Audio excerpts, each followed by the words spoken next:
ত্রিপুরার রাজপরিবারের ইতিহাস কখনো বামফ্রন্ট শেখায়নি। সবসময় সত্যিকারের ইতিহাসকে দূরে রেখেছে, আর জনজাতিরা তাই পিছিয়ে পড়েছে। বামফ্রন্টকে তুলুধুলু করলেন ত্রিপুরার প্রাক্তন মুখ্যমন্ত্রী বর্তমান সাংসদ বিপ্লব কুমার দেব। কি বলেছেন শুনুন।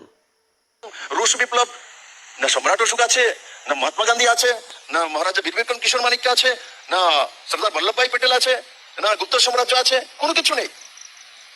কেন? কমিউনিস্টরা পার্মানেন্ট ইমার্জেন্সি,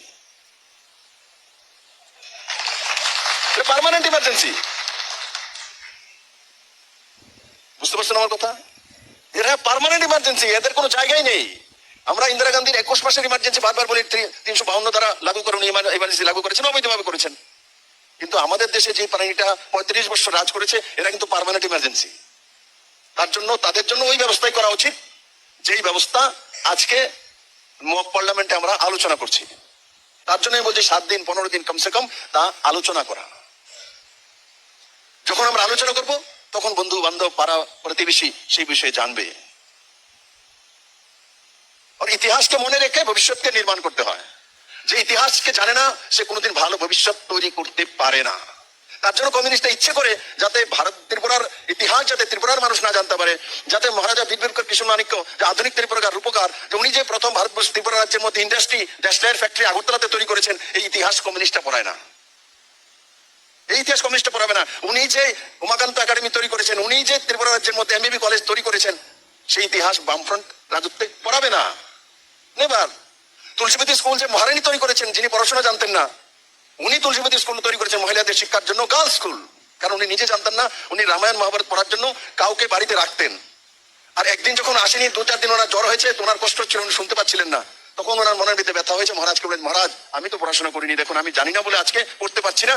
তখন মহারাজের কাছে আপিল করেছে, আমি একটা গার্লস স্কুল তৈরি করব। তখন তুলসীবতী স্কুল তৈরি হয়।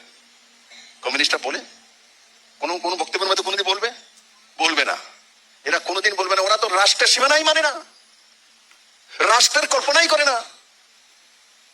এরা তো পারলে পাকিস্তানের দিয়ে দেশ, চীনের কাছে বর্গা দেয়। তো এই কারণে আমাকে বলি, তোমরা দেখেছো মাঝখানে মাওবাদীদের যখন মারছে, তখন বলে দেশের সংবিধান ভঙ্গ করা হচ্ছে। উগ্রবাদী, রাষ্ট্রদ্রোহী মানলে এরা শঙ্খঘণ্টা নিয়ে বের হয়। আর যদি কোন রাষ্ট্রভক্ত মারা যায় তখন তাকে গালি দেবে। এই কমিউনিস্টের স্বভাব।